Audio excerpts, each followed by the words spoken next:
He walked into that cafe looking like a man the world had already chewed up and spit out, worn boots, a stained jacket, a baby girl on his hip, and eyes that carried the kind of weight most people will never understand. He just wanted a cup of coffee and 5 minutes of peace. But one arrogant stranger decided that was too much to allow. What that stranger didn't know, what nobody in that cafe knew, was that the quiet, exhausted man in the corner booth had once disappeared into places that don't exist on any map, completed missions that will never appear in any newspaper, and had been trained by the most elite fighting force the United States of America has ever produced. This is the story of Marcus Cole. And it will stay with you long after it's over.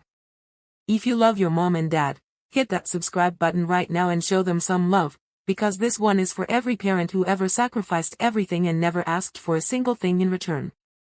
The alarm didn't wake Marcus Cole on the morning of October 14th because Marcus Cole had never actually gone to sleep. He had been sitting at the small kitchen table in his one-bedroom apartment in Clarksville, Tennessee, for most of the night, doing what he did every night since coming home, staring at the wall, listening to his daughter breathe through the baby monitor, and trying to piece together a version of himself that made sense in a world without combat, without brothers in arms, and without the woman who had promised to be by his side forever. Sarah had left 14 months ago. She hadn't left cruelly or dramatically. She had simply packed a bag one Tuesday afternoon while Marcus was on a double shift at Cole's Auto Repair, the shop he had opened with his severance pay and a small business loan after being medically discharged from the army, and left a note on the kitchen counter. The note said she wasn't built for this life. That she loved Lily but couldn't do it alone while Marcus worked himself to the bone. That she hoped he would understand someday. Marcus had read that note 40 or 50 times in the months that followed, not because he didn't understand it, but because he was trying to figure out if she had been right about him. If the part of him that had come home from 3 deployments, 2 to Afghanistan, 1 to a location the United States government still officially denies, was capable of being the man his daughter needed. So many nights, sitting at that kitchen table, he thought the answer was yes. Most nights, he wasn't so sure. Lily was 26 months old. She had her mother's dark curly hair and her father's serious eyes, and she had already figured out that if she smiled at Marcus a certain way, slow and wide, like the sun coming up, he would do absolutely anything she asked. She was the only reason he set the alarm. The only reason he got up.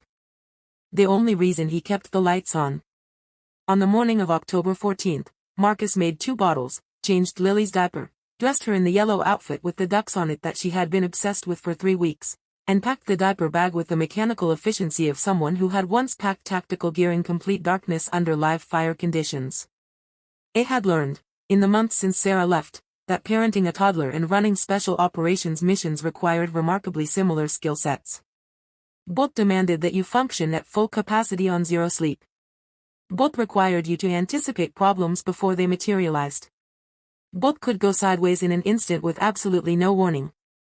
He had a 9 de la mañana appointment at the Veterans Affairs office on Madison Street, a rescheduled appointment about his disability paperwork, which had been caught in bureaucratic limbo for 11 months, and he needed to drop Lily at his neighbor Mrs. Patterson's apartment first.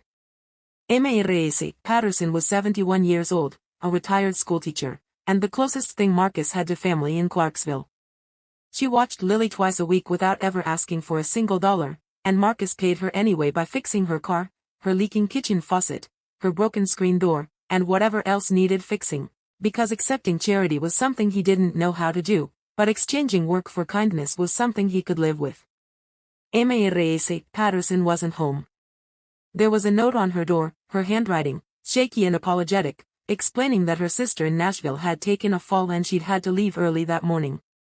She was sorry. She had tried to call but Marcus's phone had died overnight. She loved Lily. She hoped everything would be okay. Marcus stood in the hallway for a full 30 seconds, holding Lily on his hip and reading the note twice. Then he folded it carefully, put it in his jacket pocket, and started recalculating.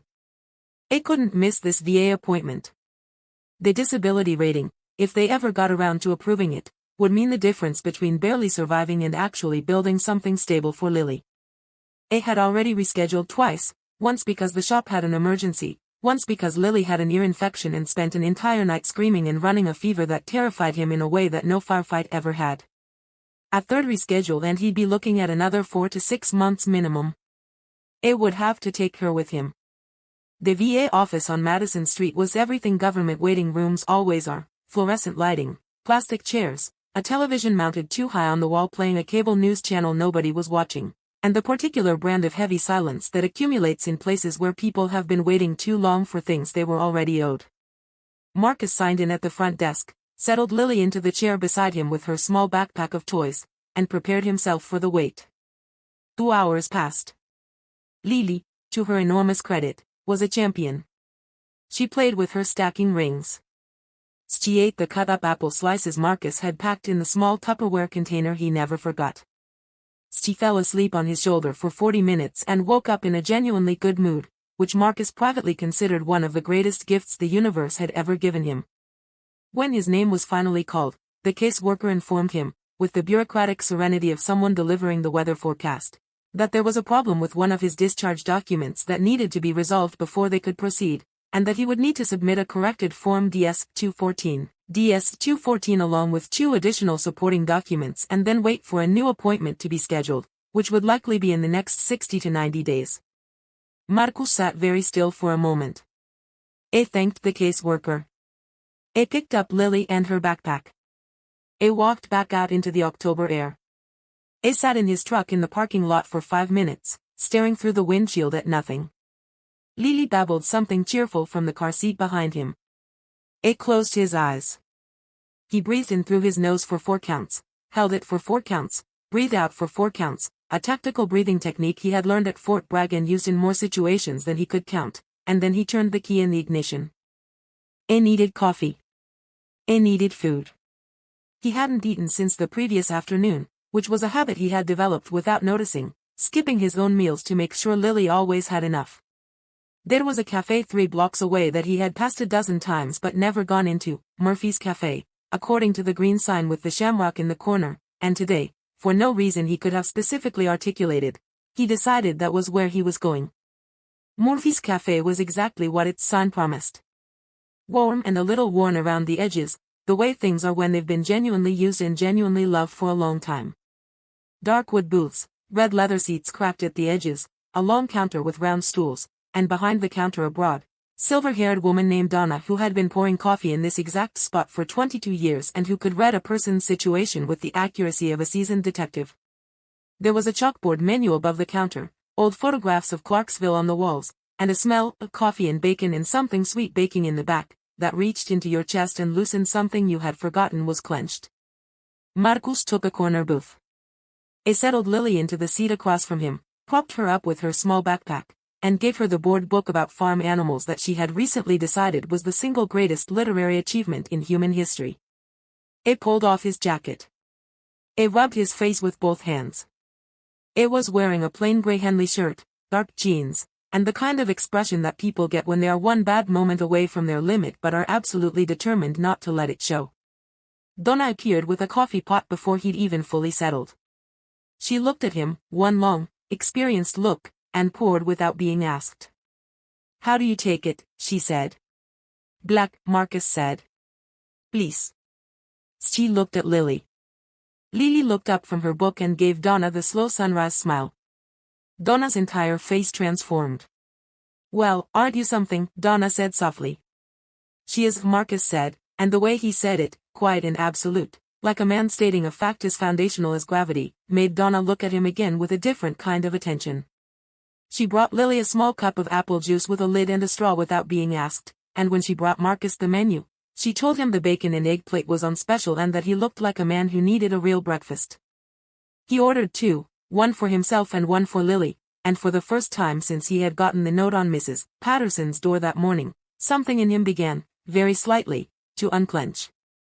He didn't notice the group when they came in. That was unusual for Marcus, whose situational awareness had been trained to a level that most people don't understand is even possible, the ability to read a room, catalog every entry and exit point, track movement, register anomalies, all of it running in the background like software, automatic and constant. But the exhaustion had built up over too many consecutive sleepless nights to remain fully effective, and he was focused on Lily, cutting her scrambled eggs into pieces small enough that they wouldn't present a choking hazard, and so he didn't clock Derek Harmon and his group until they were already loud. There were 4 of them. 3 men and a woman. Late 20s to mid-30s. Expensive clothes worn with the self-conscious casualness of people who want you to know the clothes are expensive. Derek Harmon was the center of gravity in the group, which was obvious within 10 seconds of watching them. The others oriented toward him, laughed when he laughed, waited for his reaction before forming their own. It was big.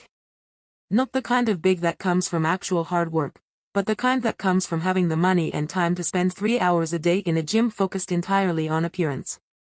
He had a loud, carrying voice and the particular confidence of a man who had moved through the world being told, explicitly and implicitly and constantly, that he was more important than other people.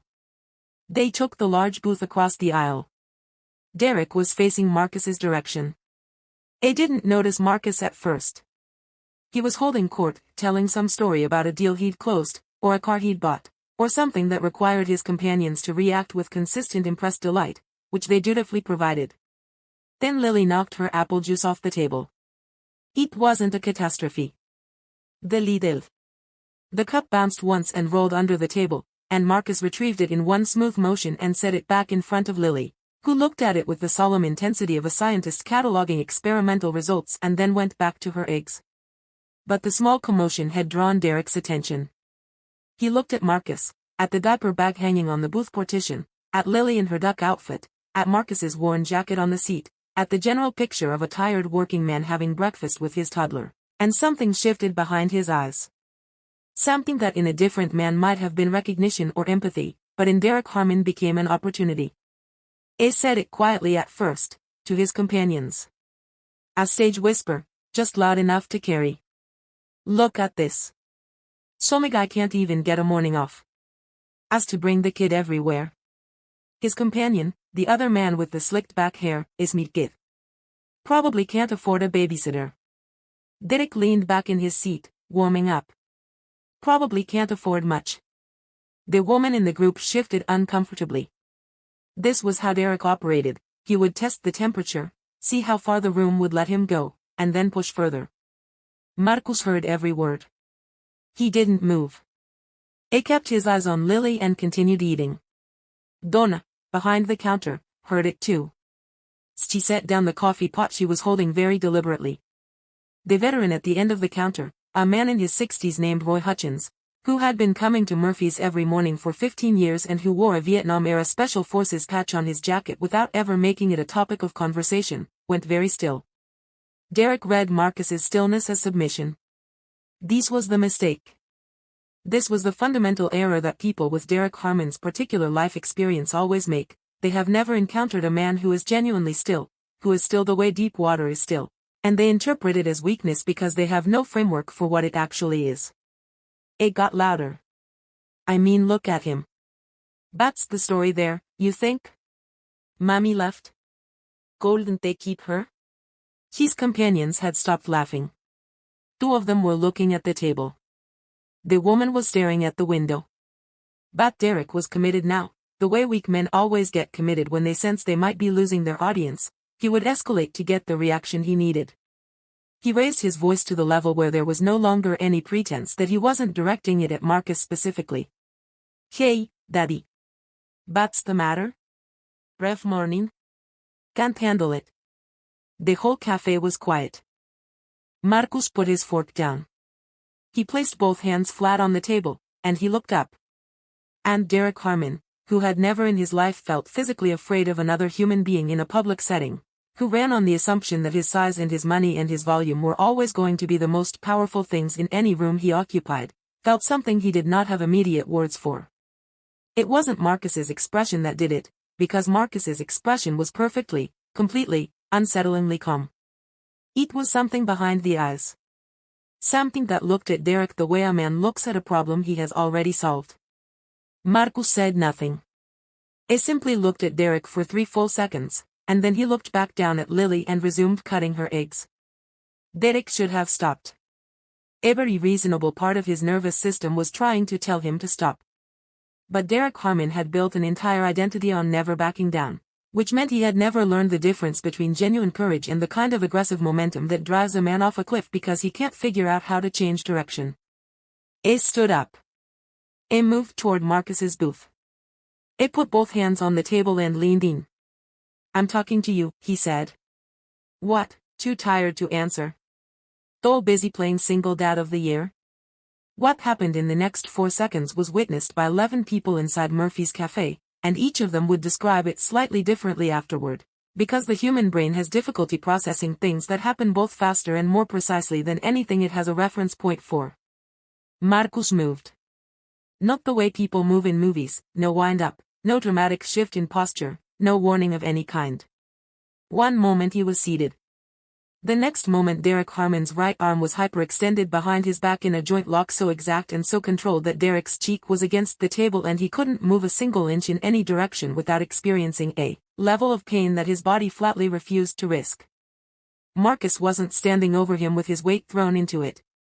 It was barely using any effort at all, which was the most terrifying part, because Derek understood instinctively that the effortlessness was not performance, it was the opposite. It was the product of so much training and so much real-world application that maximum control had become the natural resting state. Marcus leaned down and spoke very quietly into Derek's ear. My daughter is right there, he said. So this is going to end right now. Quietly. And you are going to sit back down, and you are going to finish your meal, and you are going to leave. Know if you understand me. Derek nodded. Or tried to. It was more of a frantic blink. Marcus released him. Stepped back. Straightened his Henley. Sat back down. Picked up his fork. Resumed eating. Roy Hutchins at the end of the counter had turned on his stool and watched the entire thing with the quiet recognition of someone who speaks the same language. A looked at Marcus for a moment, said nothing, and turned back to his coffee. Derek straightened up. His face was the color of old brick. His companions were staring at him with expressions that would take him weeks to stop thinking about. He opened his mouth once, closed it, and then, with whatever remained of his dignity, walked to the counter, put cash down for a bill he hadn't received yet, and left without looking back. His companions filed out after him, the woman pausing at the door to look back at Marcus and Lily for a moment before she pushed through it. The café exhaled. Donna walked over. She refilled Marcus's coffee without a word. Then she put one hand briefly on his shoulder, just for a second, the way a mother does, and walked back behind the counter. Lily looked up from her eggs and said Dada in the conversational tone of someone checking in. I'm right here, baby, Marcus said. What Marcus didn't know, what he had no way of knowing, was that a young woman named Jessie Okafor, a 24-year-old nursing student who had been sitting in the booth behind him with her laptop and her study materials, had her phone out and had captured the last 90 seconds of the incident on video. Not to exploit it, Jessie would be very clear about this later, in the many interviews she would not particularly want to give, but because she had watched Derek Harmon bully this man in front of his child and had wanted documentation in case it escalated into something she needed to show to police. She hadn't anticipated what it would actually show. Jessie sat with the video for the rest of the morning. She watched it 4 times. She posted it that afternoon with a single caption, to the single dad at Murphy's Café in Clarksville, Tennessee this morning, you didn't just defend yourself. You defended your daughter's whole world. Whoever you are, thank you. She did not use Marcus's name because she didn't know it. She did not tag his location beyond the city. She did not expect what happened next. By midnight, the video had been viewed 400,000 times. By the following morning, it had crossed 2 million. Marcus didn't know about the video. It had driven home from Murphy's Café, put Lily down for her nap, and fallen asleep sitting upright on the couch with one hand still on the baby monitor, which was the most complete sleep he had gotten in weeks. He woke up 3 hours later to 17 missed calls, one from Mrs. Patterson, who had seen the video from Nashville and was calling to make sure he was okay, 4 from numbers he didn't recognize, 1 from a local news station, and 12 from a number he recognized but had not expected to see lighting up his phone screen in this lifetime. The number belonged to Captain Daniel Reeves, his former commanding officer from 1st Special Forces Operational Detachment Delta. The man who had recruited him, trained alongside him, trusted him with missions that required a level of precision and composure that eliminates 99% of candidates before they even get close to qualifying. The man who had shaken Marcus's hand at his medical discharge and told him, quietly and directly, that losing him was the unit's loss, not his, and that whatever he built next would be worth something because of who he was. Marcus called him back. I saw the video, Reeves said, without preamble. There's a video, Marcus said. It was not a question. It was already processing. 2 million views and climbing, Reeves said. You look good. Glenn. Not a wasted movement. How did you? Marcus. It's me. I know your movement signature. eBay watched you work in conditions that would have broken lesser men. Do you think I'm not going to recognize you in a diner? Marcus sat down on the edge of the couch. Lily was still asleep. Through the baby monitor he could hear her small steady breathing. Is this going to be a problem? Marcus said. That depends entirely on what you mean by problem, Reeves said. The army's not going to come after you for manhandling some loudmouth in a coffee shop. You're a civilian. You're protected by the same laws as everybody else, and from what I can see on that video, you used exactly the right amount of force and not a single ounce more, which is honestly more than I can say for some active duty operators I've worked with.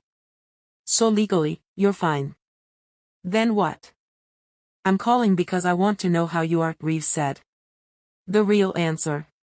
Not the one you give people. There was a silence on the line that stretched for several seconds.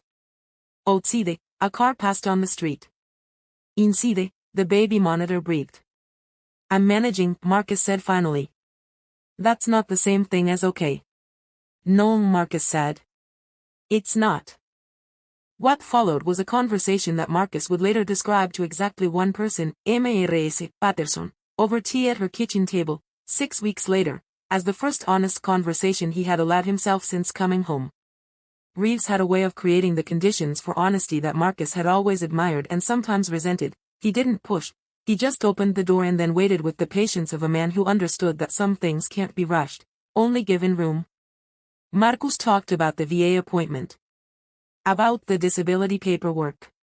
About the shop, which was doing well enough but not well enough to pay the bills and keep Lily fed and clothed but not enough to save anything, not enough to feel like there was solid ground beneath the next 5 years.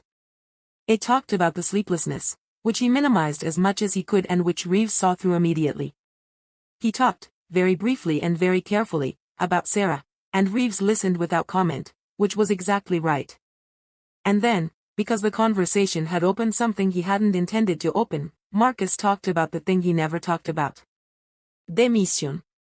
Not the details he was still bound by classification to keep contained, and which he would carry to his grave regardless, but the weight of it. The thing that happens when you operate at that level for that long and then are dropped, suddenly and completely, into ordinary life with no transition and no roadmap and no one around who has any idea what to do with what you've become. You need support, Reeves said. Real support. Not the VA waiting list. Real support. I'm fine, Marcus said. You're sitting alone in an apartment with a 2-year-old and you're running on fumes and you haven't told a single person the truth about how you're doing, Reeves said. That's not fine. That's a man who's holding on, and holding on is not the same as fine. Marcus didn't answer. I'm going to make some calls, Reeves said.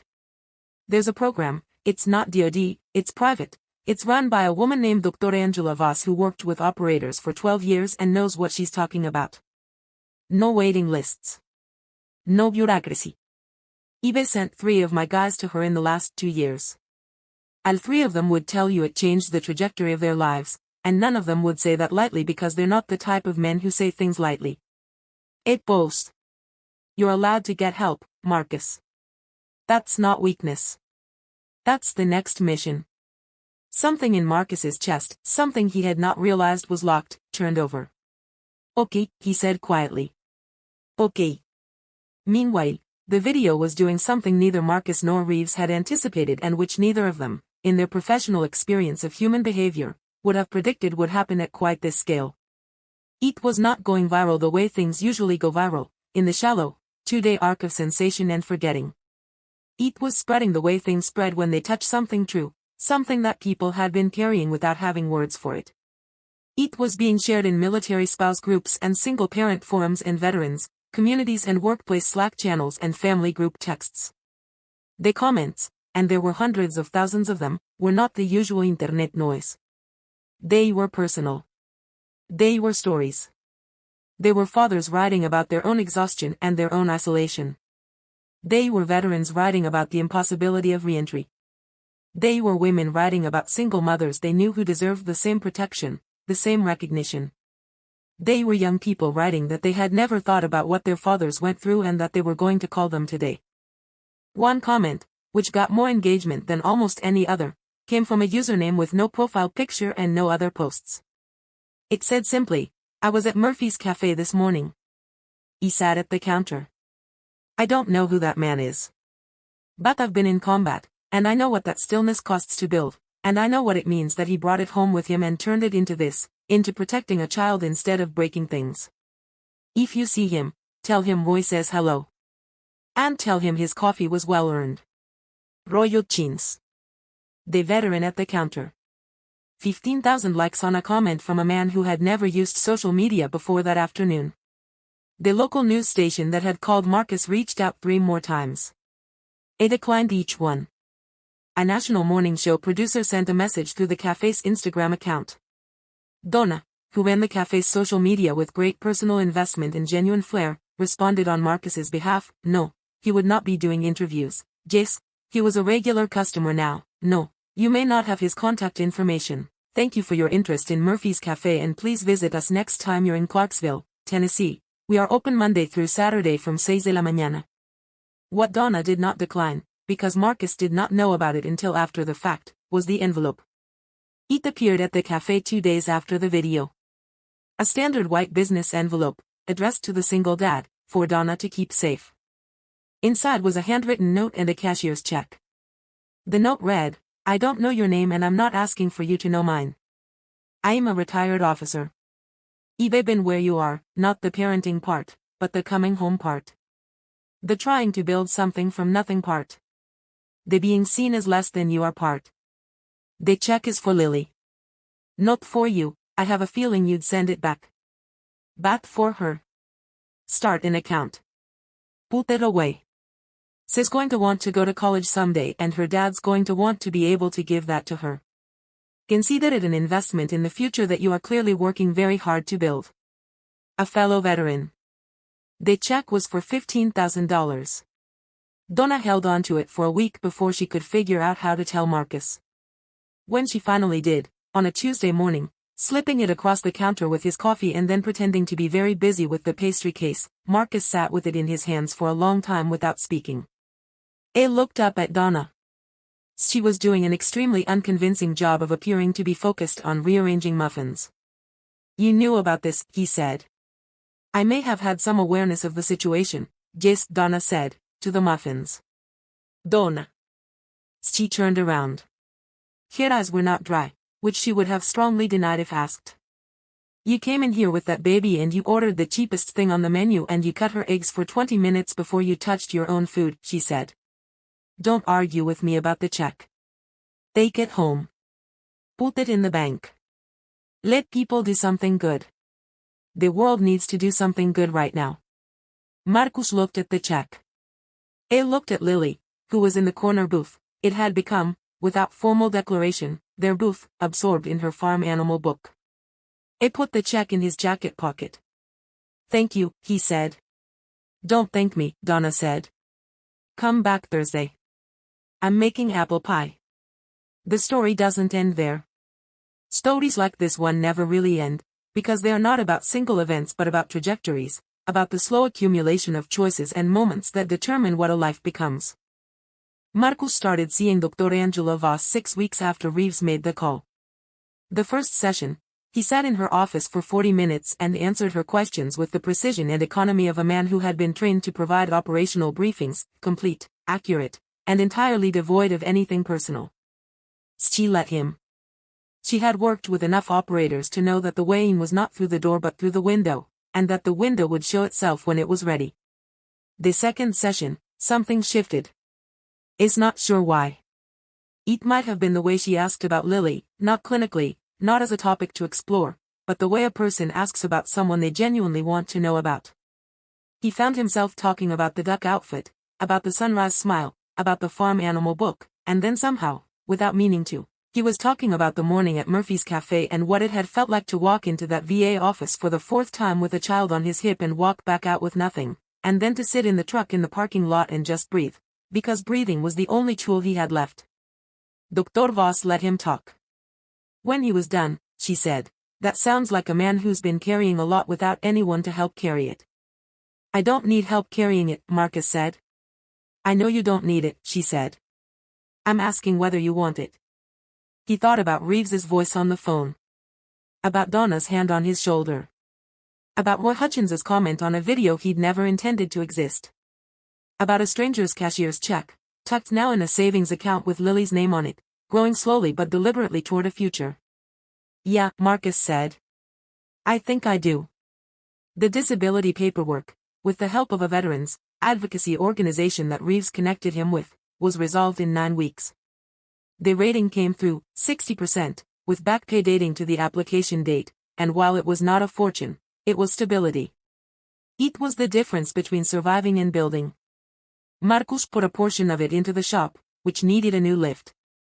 He hired a part-time mechanic named Garrett, a 22-year-old from rural Kentucky who had just finished a trade certification and who reminded Marcus, in certain ways he couldn't quite articulate, of the junior operators he had mentored years ago, raw and capable and in need of someone who would actually pay attention to them. He and Mrs. Patterson worked out a formal arrangement, or as formal as two people who genuinely care about each other can get. 3 mornings a week, she watched Lily, and Marcus spent every Saturday morning helping her with whatever the week had produced in the way of household repairs. She began bringing Lily back to Marcus in the evenings already fed, which she claimed was simply a matter of convenience and which was entirely an act of love. Diddy Carmen never came back to Murphy's Café. No one who had been there that morning expected that he would. The woman who had been in his group, her name was Cora, and she had been friends with Derek since college and had been increasingly uncomfortable with who he was becoming for the better part of 2 years, found the cafe's Instagram page 3 weeks later and sent a direct message to Donna that simply said, "I'm sorry for what happened that morning." Not on his behalf, he wouldn't mean it. On me. What that man said to the dad was wrong. He should have said something sooner and I didn't, and I'm going to have to sit with that. Donna read the message 3 times, then showed it to Marcus the next Tuesday. Marcus read it once, nodded slowly, and handed it back. "People figure things out," he said. "Sometimes it takes a while." "You're very philosophical for a man who just finished a transmission job," Donna said. "I'm a complicated person," Marcus said. On a Saturday morning in December, about 8 weeks after the video, Marcus Cole was sitting in the corner booth at Murphy's Café. It was early, just past 7, and the cafe was quiet in the way that early weekend mornings are quiet, the particular piece of a world that is awake but not yet fully deployed. Lily was asleep in her car seat beside him, which was a small miracle he had decided not to examine too closely for fear of disturbing it. A had a coffee. A had the bacon and egg plate. Oh, see, the Tennessee morning was gray and cold and beautiful in the way that gray cold mornings can be when you are somewhere warm and the people around you are decent. Roy Hutchins came in at 7:15. He took his usual stool at the counter, nodded to Donna, accepted his coffee. He looked around the cafe and saw Marcus in the corner booth, and there was a moment, brief but complete, of recognition between two men who needed no introduction because they had already said everything that needed to be said. Roy raised his coffee cup. Marcus raised his. That was enough. It was more than enough. It was the particular language of people who have been through things that resist ordinary words, who have learned that the most important things are communicated not in speeches but in small, deliberate gestures that say, "I see you. You know what it cost. You're not alone in the room." Lily woke up 15 minutes later. She looked around with the calm, assessing gaze of a person taking stock of a situation, identified her father, and produced the sunrise smile. Marcus Cole, Delta Force veteran, single father, mechanic, men who had operated in places that don't officially exist and survived things that would not appear in any public record, felt something so simple and so overwhelming that he had no name for it and didn't need one. A smiled back. And in that corner booth, in Murphy's Café, in Clarksville, Tennessee, on a gray December morning, something that had been long and painfully in the process of breaking finished the work of healing instead. Because the world is not only cruelty. It is also Donna and her hand on your shoulder. It is Roy Hutchins raising a coffee cup across a quiet room. It is $15,000 from a stranger who saw something worth believing in. It is Mrs. Patterson's note on the door and her kitchen lights on for you and her arms open for your daughter. It is Captain Reeves on the phone at midnight saying, "You're allowed to get help." It is a young woman named Jessie who pointed her phone at the truth and let it speak for itself. It is a little girl in a duck outfit who smiles at you like the sun coming up. And it is enough. It is, against all reasonable expectation, more than enough. If you love your mom and dad, if you know what it means to have someone sacrifice everything for you without ever asking to be thanked, hit that subscribe button right now and show them some love. This story is for every parent who is holding on when holding on is the hardest thing they have ever done. You are seen. You matter. And you are not alone. Now we want to hear from you. Drop a comment below and tell us, where in the country are you watching from? Whether you're in Tennessee or Texas, New York or Nevada, California or the Carolinas, we want to know where our family is. Let us hear from you.